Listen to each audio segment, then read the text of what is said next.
তাহলে তুমিও আছো এসব কিছুর পেছনে। থাকবো না? কি যে বলো না তুমি কনক। কনক, এখনো তোমাদের সঙ্গে আমার কতগুলো হিসেব মেলানো বাকি বলো।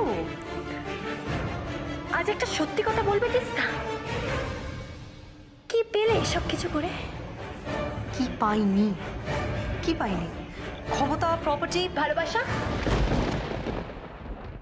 পেয়েছো? জীবনের সব থেকে বড় সম্পদটাই তুমি পাওনি তিস্তা। একদিন আমার স্বামীর সঙ্গে ভালোবাসা নাটক করেছিলে, আজকে এই নাটকই তোমাকে একদম নিঃস্ব করে দিয়েছে। কে বলেছে কি তোমাকে এসব কথা? অরুণেশ চ্যাটার্জি আমাকে সবকিছু দিয়েছে, ক্ষমতা, প্রতিপত্তি, পরিচয়। অরুণেশ চ্যাটার্জি তোমাকে শুধু ব্যবহার করেছে তিস্তা। চোখ বন্ধ করে থেকো না, চোখটা খুলে দেখো।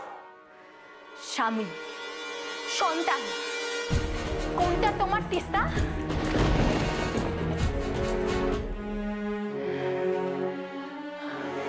আজকে না আমার তোমার উপর সত্যি বলছি করুণা হচ্ছে।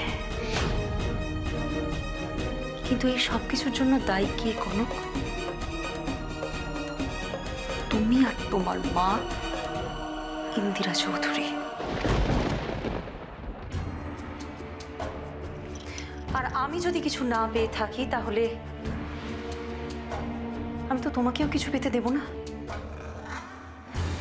কথা দিচ্ছি খুব শিগগিরই তোমাদের চৌধুরী বাড়ির প্রত্যেকটা লোককে আমি রাস্তায় নামাবো। আমি বেঁচে থাকতে ইচ্ছেটা পূরণ হবে না তিস্তা তোমার। তাই তো সবার আগে তোমাকে মরতে হবে। বেকার চেষ্টা করছো তুমি। মানে?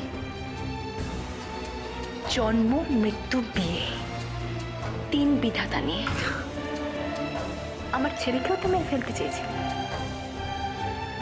পেরেছো? কোথায় তোমার ছেলে কনক? ঠাকুরের কাছে। কিন্তু আমি তো ওইসব ঠাকুর ঠাকুর মানি না। আমার ভাগ্য আমি নিজে লিখি। আর আমার ভাগ্য এই মুহূর্তে আমাকে কি জানাচ্ছে জানো? আমার ভাগ্য বলছে সেই দিন আর দূরে নেই, যেদিন আমার সব স্বপ্ন সফল হবে। ওই চৌধুরী বাড়ি থেকে তোমরা আমাকে বের করে দিয়েছিলে,